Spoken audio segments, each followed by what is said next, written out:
बिस्मिल्लाहिर्रहमानिर्रहीम। अस्सलामु अलैकुम माय डियर स्टूडेंट्स। आज के लेक्चर का आगाज़ करते हैं खूबसूरत दुआ के साथ। ज़ाहिर है मेरी और आपकी फेवरेट रब्बे ज़िदनी इल्मा। आज हम टॉपिक पढ़ने वाले हैं my dear students chapter number 10 का एक बहुत ज़्यादा important topic and that is basically phylum echinodermata. और इसके बाद हमारे ये वाले phylum that is basically members of invertebrates will be over and we will be able to start with the chordates or vertebrates. So let's move to the whiteboard. हस्बैत आपको बोलूँगा क्या zoologists because we are studying zoology nowadays। और हम आप जानते हैं कि हम आज फाइलम पढ़ने वाले हैं एकाइनोडर्मेटा। और हस्बे आदत मैंने कोशिश ये की है कि आपके इस पूरे जर्नी में, इस पूरे सफ़र में एक harmony in the terms of knowledge, flow of knowledge वो आपके साथ रहे। और इस पर्टिकुलर केस में आपकी बुक में जो इंफॉर्मेशन थी इट वाज क्वाइट विविड, उसमें कोई तरतीब नहीं थी, सिमेट्री नहीं थी। तो उस पर्पस के लिए मैंने उसी सिमेट्री को फॉलो किया है जो मैंने बाकी 8 फाइला में रखी है, राइट। सो हम उसी सिमेट्री, उसी तरतीब को फॉलो करते हुए अपने लेक्चर को बिल्ड करेंगे। और let's move to the topic. हस्बे आदम क्या करेंगे, सबसे पहले लिखेंगे डायग्नोस्टिक फीचर, यानी ये कौन सी ऐसा फीचर है कि जिसको बुनियाद बना के हम इन मेंबर्स को एक ग्रुप में प्लेस कर सकते हैं। तो आंसर इज व्हेनेवर वी से द वर्ड एकाइनो, तो एकाइनो का मतलब होता है स्टूडेंट्स स्पाइंस, कांटे। और बहुत दफा आपसे जिक्र हुआ डर्माटोलॉजिस्ट क्या होता है, दैट स्टडी स्किन। तो इस लिहाज से एकाइनोडर्म यानी कि ऐसे ऑर्गेनिज्म के जिनकी स्किन पे स्पाइंस होते हैं या कांटे होते हैं, हम उन्हें क्या बोलेंगे, एकाइनोडर्म्स। बाज़ औक़ात ये कांटे बहुत ज़्यादा हार्ड भी हो जाते हैं और बाज़ औक़ात ये वाले कांटे बहुत सॉफ्ट भी हो सकते हैं, but they have got the spines on their skin. So it is the only unifying character in the members of phylum Echinodermata. अगर आप चीज़ों को लॉजिकल बेसिस पे याद रखेंगे तो वो आपकी ज़िंदगी का, आपकी मेमोरी का एक इंटेग्रल पार्ट बन जाएंगी। सो बजाय से क्या रट्टा लगाए, आप टर्म को सीखिए। एकाइनो मीन्स स्पाइनी और डर्म का मतलब होता है स्किन, तो ये कहलाएंगे एकाइनोडर्मेट्स। अब अगर मैं इसकी आपसे बात करूं टेक्सोनॉमी की, तो टेक्सोनॉमी का मतलब ये है कि हम इनकी क्लासिफिकेशन की अगर बात करें तो हमें अब तक इनकी 5000 स्पीशीज नोन हैं, राइट। तो जो बात आपको यहाँ पे याद रखनी है कि वी नो अबाउट 5000 स्पीशीज, लेकिन this particular number is definitely increasing. तो आप ये नहीं कह सकते कि ये 5000 का नंबर स्टैटिक हो गया है, ये नंबर डेफिनेटली इंक्रीज कर गया है। और मुमकिन है जब आज हम बात कर रहे हैं तो इसका नंबर और इंक्रीज हो चुका हो ऑलरेडी। अगर मैं इसकी टेक्सोनॉमिक पोजीशन की बात करूं तो ये वाले ऑर्गेनिज्म हमारे कॉर्डेट्स के बहुत पास है, राइट। इसलिए हम कह सकते हैं कि हमने एवोल्यूशनरी कैस्केड में, एवोल्यूशन की लड़ी में हमने इन्हें इनवर्टिब्रेट्स के टॉप पे रखा हुआ है। बात समझ आई? So they are at the top of what, invertebrates. अब ऐसा क्यों किया हुआ है, ऐसी क्या क्या रीजंस हैं, इसके लिए हम इस चैप्टर के एंड पे प्रॉपर एक टॉपिक डिस्कस करेंगे जिसमें हम इन पर्टिकुलर ऑर्गेनिज्म की एवोल्यूशन के why we are going to place them very close to chordates and why being very simple still they are occupying this position, इसको हम बाद में डिस्कस करेंगे। नाउ हस्बे आदम क्या करेंगे कि हम एवोल्यूशनरी स्टेटस और इसके ओरिजिन की बात करेंगे। तो अगर मैं आप लोगों से इसके ओरिजिन की बात करूं तो फिर वही बात है कि हम डिफरेंट पर्सपेक्टिव में स्टडी करते हैं तो हमें ये वाला ऑर्गेनिज्म डिफरेंट जगहों पे फिट होता हुआ नजर आता है, लेकिन वही बात है कि ओरिजिन के बारे में हाउएवर कुछ बातें हमें पता है जो हम डिस्कस करने वाले हैं। कि नंबर 1, अगर मैं इसकी सेलुलरिटी की बात करूं तो yes they are true multicellular, ये बिल्कुल ट्रू मल्टी सेलुलर ऑर्गेनिजम्स हैं, right. And if you look at the zoa, so they are eumetazoans.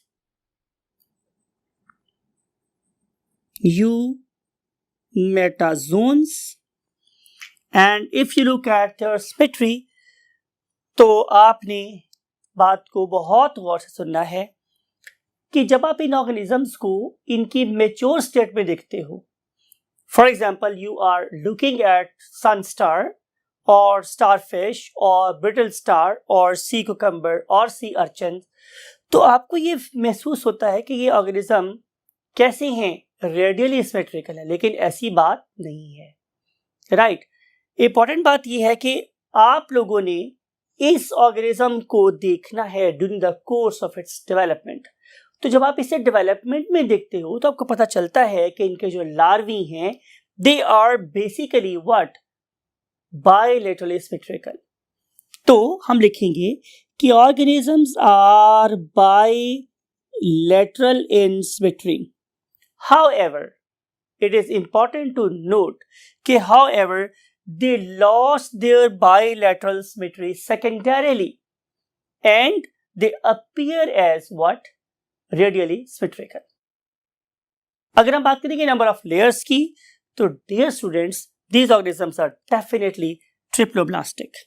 And you know meaning of triploblastic? Ectoderm, mesoderm, endoderm at the time of what? Of course, developmental stage. And if you look at the coelom, so these organisms are basically true coelomates. These organisms are what? True coelomates. True coelomates. Right? And then I think कि आपको इस बात का पूरा इदराक है, पूरी perception है आपको कि हम ट्रू coelomate किसे कहते हैं. And now we want to discuss about the next concept, and next concept is coelom. और आपको पता है coelom क्या होता है, ज़ाहिर है एक बॉडी कैविटी है, और ये बात भी आपको याद है कि these particular organisms now they are offshoot of the true coelomates, तो हम इन्हें क्या बोलेंगे कि these are basically true coelomates. अब अगली बात है कि अगर ये true coelomates हैं तो फिर इनके अंदर जो टाइप ऑफ coelom है वो किस तरह का है। अगर आपको वही बात है पहले 2-3 लेक्चर याद हों तो आपको याद है कि हम लोगों ने बात की थी कि हमारी coelom 2 तरह की हो सकती है, वेदर इट इज, वही मैंने आपको याद करवाया था, शाइजोसिलस और स्किजोसिलस, और अदर वन वाज एंटेरोसिलस। और आपको पता है कि एंटेरोसिलस में जो coelom है ये आउट पाउचिंग ऑफ द किसबैठी गट से, तो इस लिहाज से इसकी जो coelom है it is basically what, it is enterocoelous. तो आपने इस बात को जरूर अपने माइंड में जगह देनी है कि these organisms are basically have enterosilus coelom. And then if you look at the stomes mean mouth, so unlike previous phyla, these organisms means I'm talking about echinoderms, they are deuterostomes, means they are like us, और ये भी उन चंद वजूहात की you can say में से एक है कि जिसने हमें इस बात पे मजबूर कर दिया कि हम इन्हें क्या करें, अपने ग्रुप के बहुत क्लोज प्लेस करें।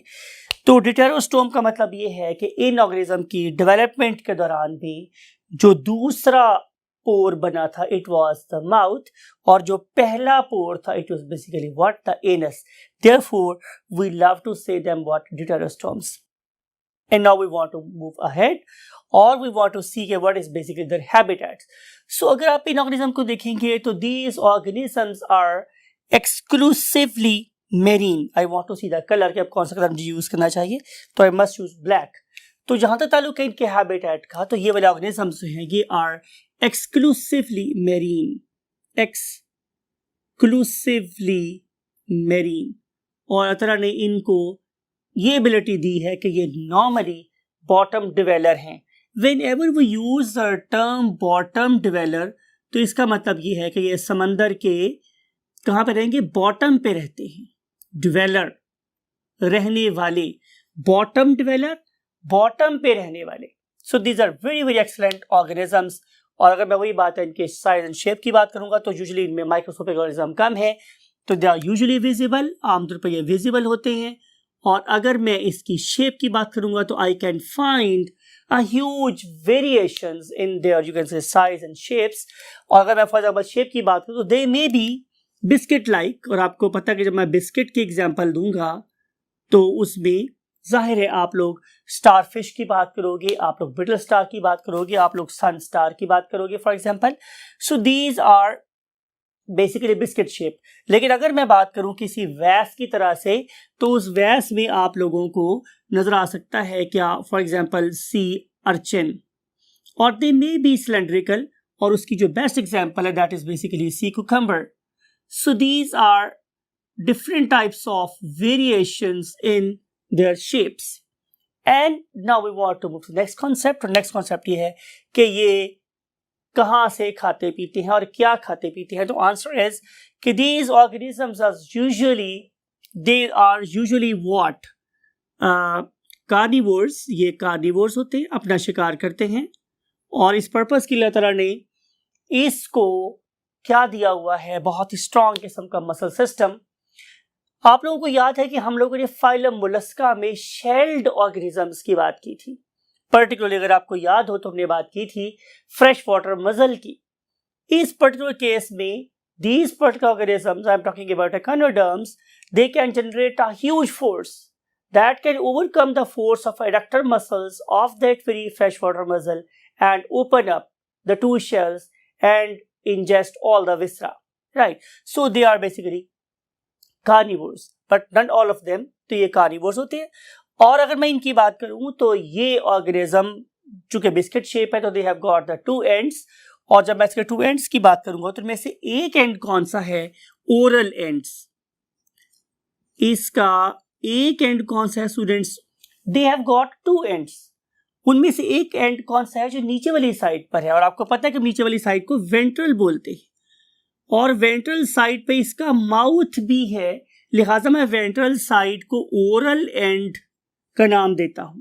लेकिन वो साइड जो ऊपर है, ऊपर वाली साइड पर है, अपर साइड पे, हम उसे डोर्सल साइड बोलेंगे, और जो डोर्सल साइड पे एंड है उसे हम एक और नाम देते हैं व्हाट, एब oral and, right. Although it don't have that much extensive digestive system, लेकिन इस छोटे से जर्नी में we have got all the kind of enzymes and the cells required to secrete digestive juices and carry out the process of what, absorption.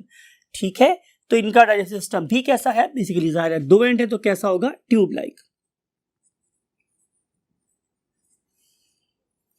एक बात आपने और याद रखनी है कि जब कभी भी हम लोग इंजेक्शन का काम कर रहे होंगे तो we have to have a very strong muscular pharynx. तो बिल्कुल इनके पास क्या है, स्ट्रॉन्ग मस्कुलर फेरिंग्स भी हो सकता है.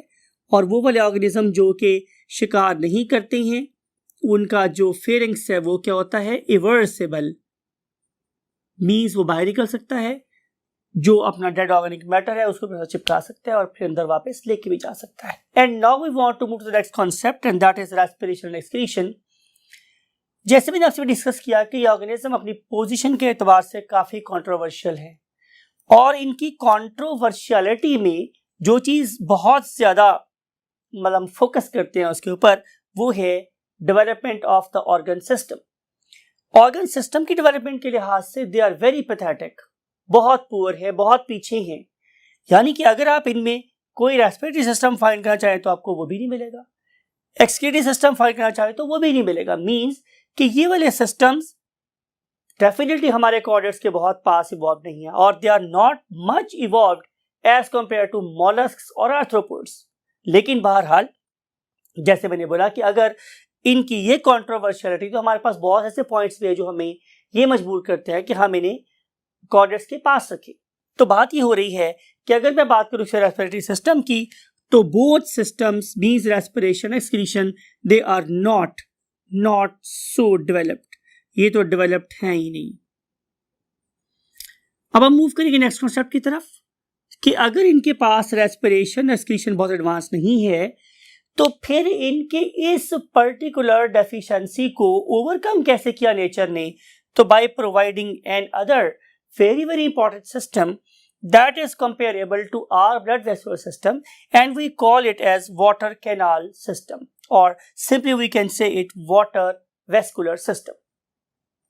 अब इस पर्टिकुलर वाटर कैनाल सिस्टम को अगर मैं देखूं तो इट इज वेरी कॉम्प्लेक्स, ये बहुत ज़्यादा कॉम्प्लेक्स है और इसकी जो शक्ल है टोटल या ओवरऑल ये डिपेंड करती है ऑर्गेनिज्म की अपनी शक्ल के ऊपर। फॉर एग्जांपल अगर मैं आप लोगों के सामने इस इमेज की बात करूं तो definitely it is an image of starfish.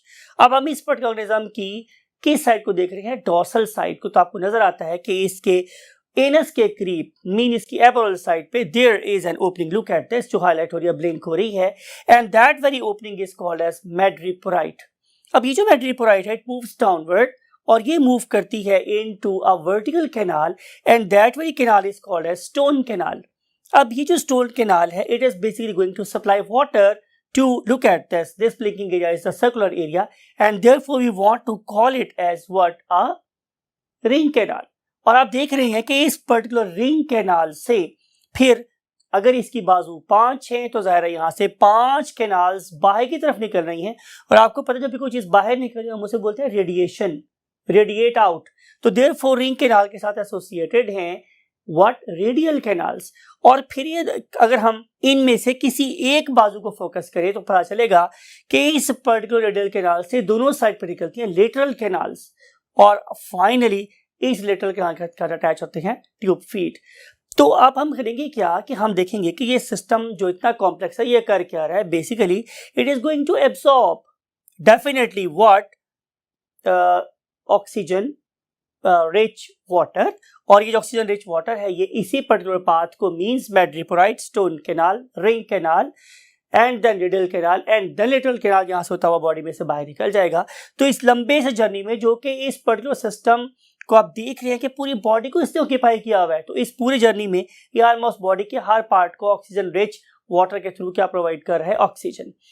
Plus आपको ये बात भी पता है कि अगर एक ऑर्गेनिज्म पानी के अंदर रह रहा है और सफिशिएंट अमाउंट में वाटर मिल रहा है तो फिर इसके लिए बहुत ज़्यादा एडवांस किस्म का एक्सक्रीटरी साइकिल या सिस्टम रखने की जरूरत भी नहीं है because plenty full water is coming in direct contact. तो अगर ये वाले ऑर्गेनिज्म अमोनिया को ही डायरेक्ट पानी में डाल दें तो कोई प्रॉब्लम वाली बात नहीं है। So therefore these organisms they don't have any developed excretory system, rather it is compensated by the very much advanced canal, water canal system that is going to provide oxygen and going to release ammonia with it. So therefore we can call them as ammonotelics.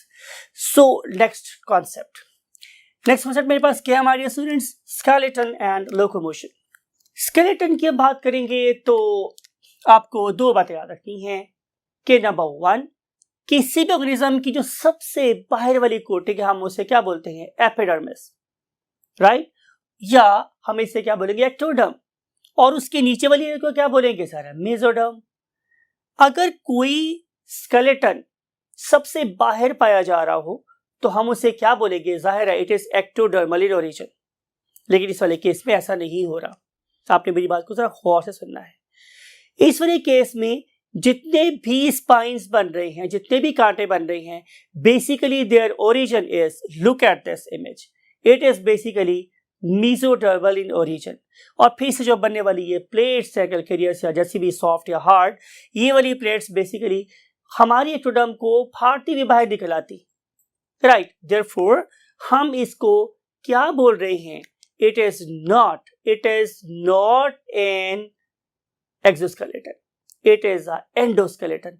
अब मैंने आपको reason बताया कि why we want to से it endoskeleton, because it is mesodermal in origin. तो हर वो skeleton जो mesoderm से बनेगा उसे हम क्या कंसीडर करेंगे, एंडोस्केलेटन, राइट। सो एंडोस्केलेटन के सेल्स मेसोडर्म से बने हुए हैं और नंबर 2 ये हमारे एक्टोडर्म को फाड़ के बाहर निकले हुए हैं। तो ये है बेसिकली इसका स्केलेटन।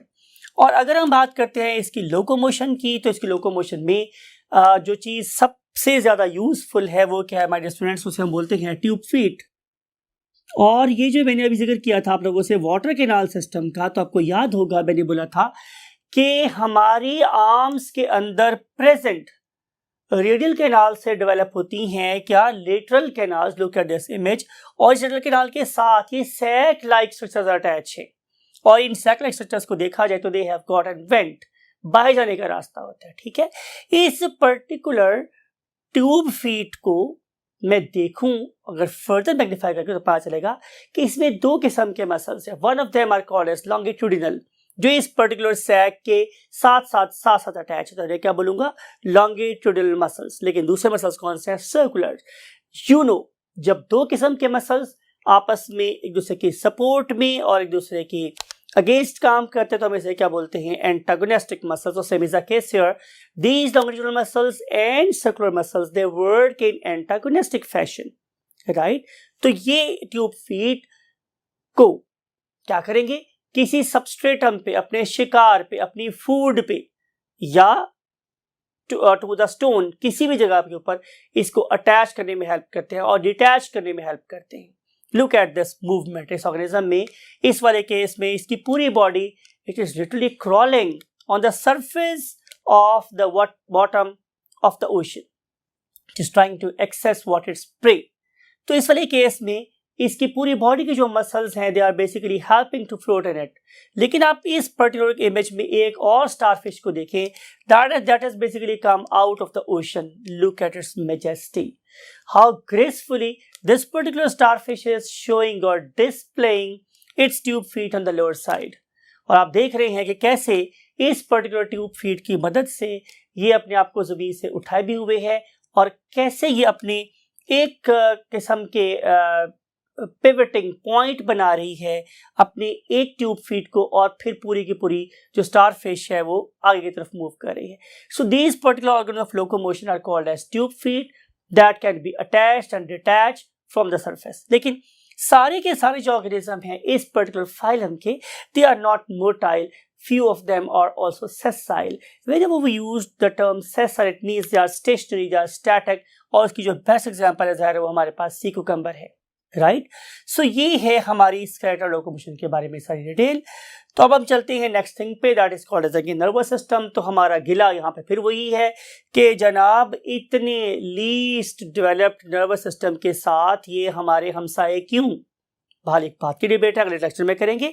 लेकिन हम कहना ये चाह रहे हैं कि if you look at the nervous system, तो nervous system is also very poorly developed. ये भी बहुत ही पुअरली डेवलप्ड है और बड़ा पैथेटिक है in the terms of evolution. और अगली बात जो है वो मैंने आपसे ये करनी है हमारे डियर स्टूडेंट्स, कि इसकी एक डेफिनेटली नर्व रिंग है, than that very nerve ring और nervous ring is basically lying around what, pharynx. ठीक है, तो बस यही इसमें सबसे ज़्यादा सेंट्रल ये सेफलाइजेशन नज़र आती है। इसके अलावा इसके तो कोई बहुत ज़्यादा एडवांस नर्वस सिस्टम प्रेजेंट नहीं है। और अब हम चलेंगे लास्ट चीज़ की तरफ, एंड लास्ट चीज़ is none other than reproduction. बहुत बार जिक्र हुआ आप लोगों से, रिप्रोडक्शन दो टाइप की हो सकती है, एसेक्सुअल और सेक्सुअल। तो पहले हम बात करेंगे एसेक्सुअल रिप्रोडक्शन की। Asexual reproduction, so these particular organisms they are marvellous. और इसकी ये जो एबिलिटी है कि ये एसेक्सुअली रिप्रोड्यूस कर सकता है और उसी वे से कर सकता है कि जिस वे से फाइलम प्लेटी के मेंबर भी करते हैं, और फिर ये उतना ही ज़्यादा लेस एडवांस है जितने के फाइलम प्लेटी के मेंबर एडवांस है। तो इसके जो इसको कंट्रोवर्शियल बनाने वाली चीज़ है वो यही है कि जब ये इतना डेवलप भी नहीं है और ये रिप्रोड्यूस भी वैसे ही कर सकता है, तो फिर इसको तो किसी प्लेटी के पास होना चाहिए था। बहरहाल बाद में डिस्कस करेंगे, वही बातें पूरा लेक्चर लेंगे इस बात के ऊपर भी। तो एसेक्सुअल रिप्रोडक्शन का वो मेथड जो ये ऑर्गेनिज्म यूज करते हैं, we call it as regeneration. We call it as what my dear students, regeneration. ये भी डिस्कस हुआ था बहुत डिटेल के साथ जब हम लोगों ने खास तौर पे फाइलम प्लेटियलमंथिस के एक मेंबर एकाइनोडर्मेटा की बात की थी, याद है आप लोगों को। तो same is the case here. अब इस वाले केस में क्या हुआ कि we have got the 5 limbs. अगर मैं क्या करूं कि मैं स्टार फिश के किसी खास पॉइंट से आगे, इट इज इंपॉर्टेंट कि अगर मैं इसकी डिस्क को डैमेज करूंगा तो फिर ये प्रोसेस नहीं होगा। अगर मैं इसके सारे के सारे 5 जो कैसे लिम्ब्स कट कर दूं और डिस्क सेपरेट कर दूं, तो फिर इससे 6 स्टार फिशेस जनरेट हो सकती हैं, राइट। इसका मतलब ये है कि there are too many number of neoblasts, those are distributed in the body. It is very common feature to the less developed organism like platyhelminthes and annelids and nematodes. Therefore जो इसके counter आर्गुअर हैं वो कहते हैं कि ये वाली ability तो उनके पास है, लिहाजा इस पुअरली डेवलप्ड सिस्टम्स के मालिक ऑर्गेनिजम्स को कहीं वहां प्लेस करना चाहिए, इसे कोऑर्डिनेट के पास नहीं होना चाहिए। Other way is, yes, you are perfectly right, other way is known as a sexual reproduction। और अगर हम लोग इसकी सेक्सुअल रिप्रोडक्शन की बात करेंगे तो both types of organisms are there. There may be monoecious, there may be dioecious, and these organisms, they are provided with definitely testes and definitely the ovaries, and they are going to produce sperm and egg, and they are going to carry out the fertilization, and that very fertilization is always external, right? And this particular externally fertilized zygote then transform into larvae, and larvae have got a very special structures. इसके लिए आप इस particular image को देखें, और इस particular larvae का नाम मेरे पास क्या है, बाइपिनुलेरिया लार्वी, और ये स्विम करेगा आफ्टर सम टाइम, और it may give rise to a static organism और may give rise to a very active organism. ये डिपेंड करता है ज़्यादा स्पीशीज के ऊपर, और इससे प्रोड्यूस होंगे ज़ाहिर है new organism that will definitely add colours to the bottom of the ocean. Fertilisation is external, और उसके रिजल्ट में ज़ाहिर है क्या डेवलप होंगे हमारे पास जाइगोट, और ये जाइगोट फिर ट्रांसफॉर्म हो जाएंगे इधर इनटू बाइपिनेरिया लार्वी और ब्रैक्यूलेरिया लार्वी. और ये वाली लार्वी, जैसे मैंने आपको बताया था पहले भी, कि they are design to eat and eat. ये सिर्फ खाने पीने के लिए पैदा होते हैं, और उसके बाद ज़ाहिर है they are there to overcome the stopover stage, और फिर डेवलपमेंट को कंटिन्यू करेंगे, और फिर उसके बाद ये प्रोड्यूस होगा इधर इनटू अ सेसाइल ऑर्गेनिज्म और to a very active, you can say predator. ये डिपेंड करता है कि ऑर्गेनिज्म की कौन सी स्पीशीज है, और इस तरह प्रोड्यूस हो जाएंगे क्या, नए offsprings of that very organism. So that's it for today. अब इस पर्टिकुलर ग्रुप की ज़रा जो बहुत सी बातें बाकी रह गई हैं, for example what is their evolutionary status, फिर उसके बाद के ये रीजनरेशन कैसे हमारे पास कर रहे होते हैं, और फिर कि why we have placed them very close to chordates, और ये सारी की सारी बातें और बहुत कुछ इस फाइलम के बारे में इंटरेस्टिंग वो लेके आप लोगों से हाजिर होंगे इंशाल्लाह कल, इसी दुआ के साथ कि आप अपने पेरेंट्स का बहुत